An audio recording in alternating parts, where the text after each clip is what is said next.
Là, tu es sur N8N, ton dashboard il est vide, tu n'as aucun workflow et tu te dis bah, j'aimerais bien partir de quelque chose. Donc tout simplement, on va aller dans Template et on va en ajouter un. Et ça se fait tout simplement ici. On peut chercher un workflow qui nous plaît, par exemple vidéo automation. On a 5 résultats, on prend un des résultats qu'il y a là, et là, tout simplement, on ne peut rien faire parce qu'il est payant, et on n'a pas envie de payer, donc on va faire dans Back to Templates, on va refaire vidéo automation, et cette fois, on va cliquer sur un qui est gratuit. Ici, on peut voir le prix au final, ici, voilà. Et donc là, par exemple, ce plan qui est, enfin, cette automatisation qui est gratuite ou une autre, on va la prendre.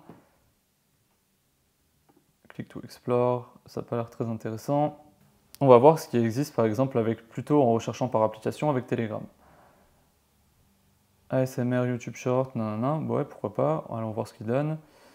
Et donc là on peut l'explorer. Ok, on dit s'il nous intéresse. Et donc là, s'il nous intéresse, on peut tout simplement cliquer sur Use for Free. Et là ça va nous demander sur quoi on veut l'installer. Et donc là on peut soit l'importer directement dans le Cloud Workspace, ou si ça ne nous le propose pas, on va copier le template to clipboard. On va le faire de deux manières. Je vais le copier comme ça, et on va retourner sur N8N.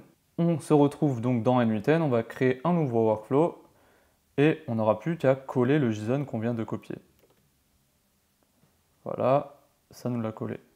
Maintenant, il faut donc régler toutes les erreurs, etc. Mais ça, il suffit donc de connecter ces credentials, tout ce qui manque dans le workflow, et donc cliquer sur chaque node. Maintenant, on va faire Leave Without Saving, et on va le faire de la deuxième manière, c'est-à-dire que cette fois, on va l'importer. Si on l'a dans la liste, autant l'utiliser, donc on va faire ça comme ça.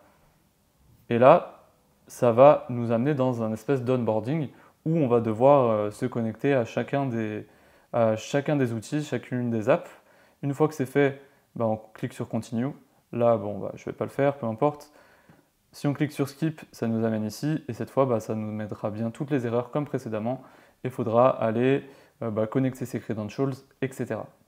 Parfois, ça peut arriver que quand tu vas importer le template directement sur ton N8N à toi, il y a un bloc comme ça, un node qui a un point d'interrogation. Ça veut dire que c'est potentiellement et probablement un node communautaire, chose que tu vas devoir installer parce que ce n'est pas un node de base. Et je t'invite à voir ma vidéo sur les nodes communautaires ou à voir ma vidéo sur la différence entre cloud et self-hosted. Mais sur le cloud, tu ne peux pas installer de node communautaire.